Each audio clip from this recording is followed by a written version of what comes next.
Hey guys, today we're going to go over college planning. We're going to look at the different types of accounts you can use to save for college, what those accounts are primarily used for, some ins and outs of each one of those accounts. So, getting started, let's look at the different types of accounts you can use. Now, this list has four different account types.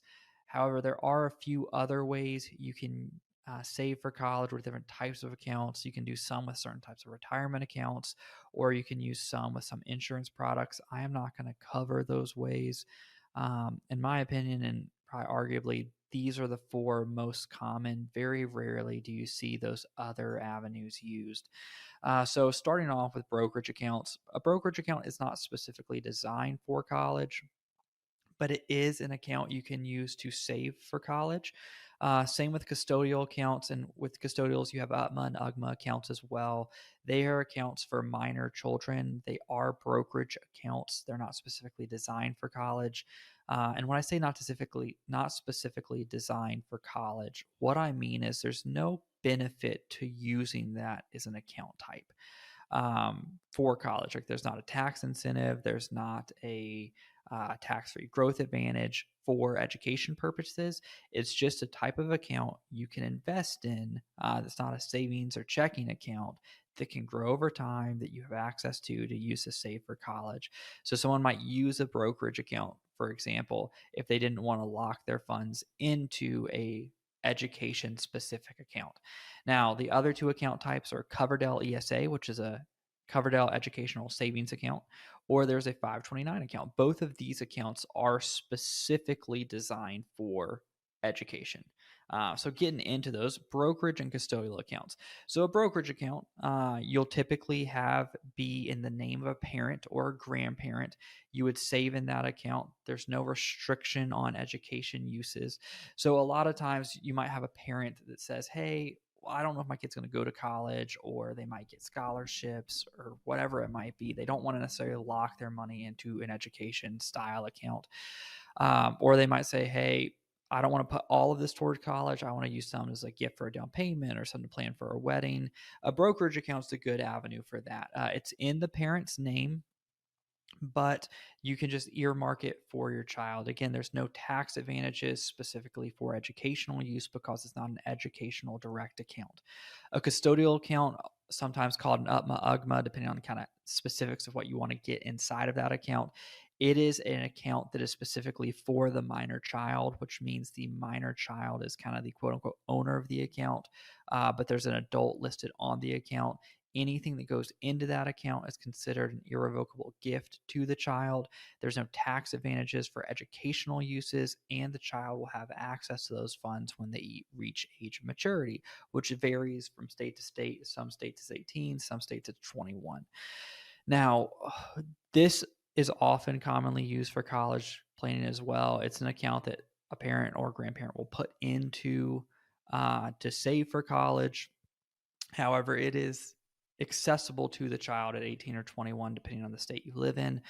That being said, some parents are a little hesitant of having a large sum of money come into kind of a child's life at 18 or 21 when they might not make the wisest decision on it.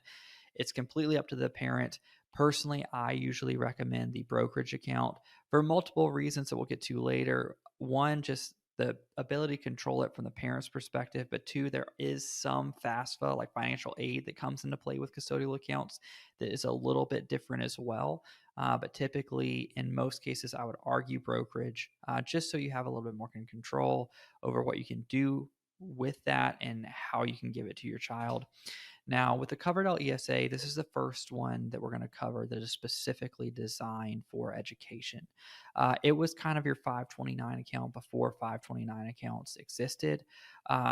Growth of the investments grow tax free. So it's kind of similar to a Roth IRA, if you're familiar, where anything you put into the account will grow tax free if pulled out and used for educational purposes. Now, there is a low contribution limit. You can only put $2,000 a year into a Coverdell ESA. There's also some income limitations. Like if you make too much, you're not allowed to contribute to a Coverdell ESA. Now, it is very flexible when it comes to investment options. This is probably one of the biggest differences between a Coverdell ESA and a 529 account is you do have pretty much unlimited investment options of anything you'd want to get access to from a normal brokerage firm within a Coverdell. That could be a benefit or it could be a drawback if you're a bad investor from that standpoint. But again, it's flexible.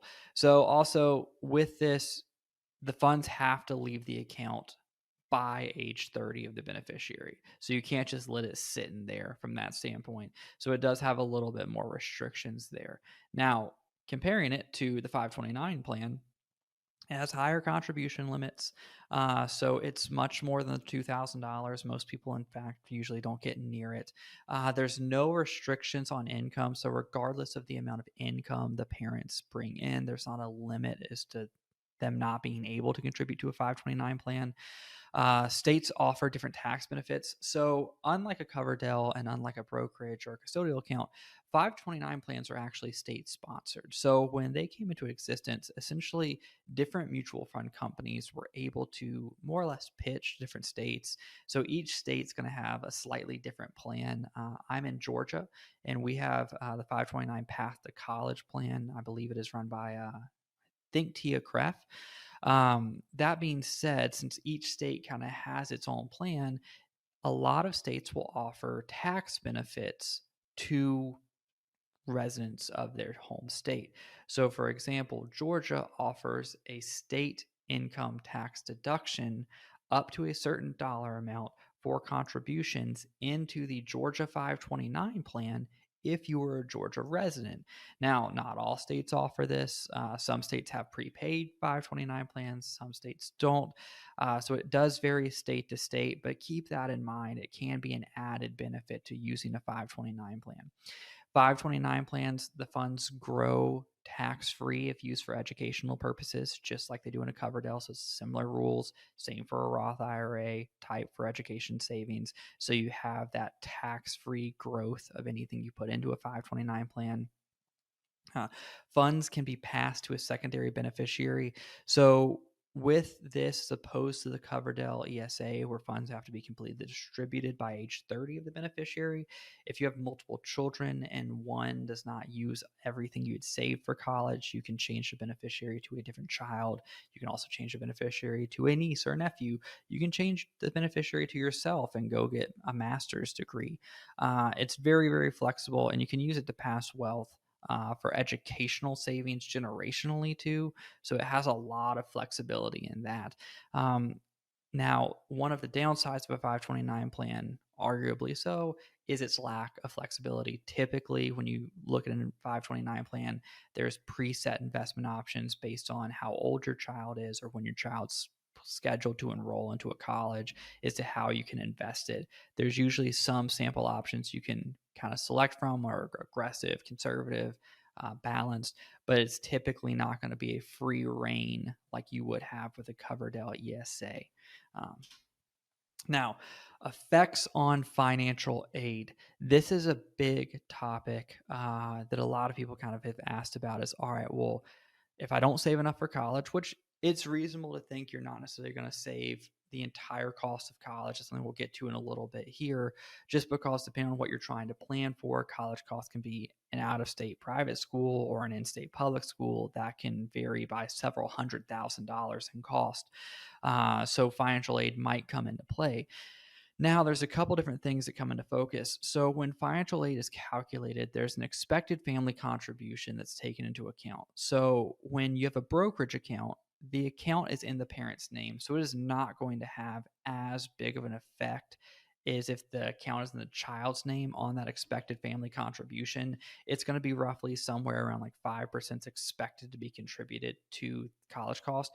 Whereas with custodial accounts, that number is closer to 20% from that standpoint. So the custodial account, another reason why I often don't necessarily recommend them in a lot of cases, is they do count worse when considering financial aid because they are technically an asset of the child.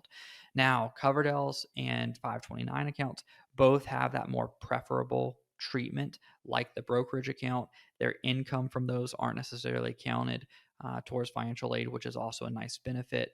However, with 529 plans, there are a couple kind of special circumstances if a grandparent is technically the owner of the 529 plan that can kind of hurt you from a financial aid standpoint unless you kind of distribute the funds in a certain order. So typically if your child's already a sophomore or past in college, then you can distribute funds without kind of getting penalized from it from the 529 plan. If the owner is a grandparent, you can always just switch the owner to a parent as well. There's ways to get around it and ways to work it, but there are some idiosyncrasies you might want to be aware of with the 529 plan. Now, those are kind of the main types of accounts. So the questions we typically get are, well, which account should I use and how much should I save? So when you're talking about which account should you use, I tend to lean on using a 529 account. It's typically got the most flexibility of any of the three, with still having the advantages and the tax advantages of using a college specific account. And even then, you can tap a 529 plan for student loans up to a certain dollar amount. You can use a 529 plan for private high school up to a certain dollar amount for tuition. So there is a lot of flexibility in there. You can move the beneficiary. And the question we get is, well, what if our kid doesn't go to college? What if college ends up being free by the time our kid's college age? What if they get a scholarship? Statistically, scholarships, you might cover some, but you're probably going to still have some expenses. So the 529 plan can still be helpful. If college is free, that's affecting an entire industry of 529 plans. And I'm sure there'll be some caveat, but again, who knows? That's a big what if to be kind of planning around. Normally, what I'd say if you really are apprehensive about using a 529 plan, normally what I would say is use the 529 plan first. When your child is young and you can get the biggest benefit from the tax-free compounding growth in the 529 account, use it. Use it until they're 5, 6, 7, 8, 9, or 10, and then pivot to a brokerage account once they're out of elementary school, into middle school and high school. So you still have the benefit of letting that tax-free growth in the 529 account kind of continue to grow, but you're not just piling so much money into it that you're afraid you're never actually going to use it all from that standpoint. So it's not like you have to use just one and stick to it. You can kind of float between both just depending. And then how much did you save? This is a big, big question when it comes to where you're planning on your kids going. How much did you save? Do you have a state that has a tuition program that's state sponsored? Georgia has Hope. It will cover tuition for public and state schools. Does your kid want to go to a private school? Are they looking at medical school or law school? Do they want to go out of state? Do they want to stay in state? And I know a lot of these questions your toddler isn't going to be able to answer when ideally you would start the 529 or the college savings account. But as they grow older, you get to have a little bit better idea of where they're going, what their scholarship outlook is going to be. You can kind of start to make decisions and pivot that savings goal a little bit. I always do preface there are ways to fund college other than 529 plans or college savings accounts. You can have scholarships. If you need financial aid, you can get different loan variations from that standpoint. But make sure when you do plan for college, you are keeping your retirement in mind. They're not loans. You can't get financial aid for college or for retirement. There's not scholarships for retirement. So just keep in mind when you're planning for college that you're keeping your long term retirement goals in mind as well. But hope this has been helpful and just covering kind of the main account types that you'll see used for college saving and a couple of the big questions we typically see around college savings.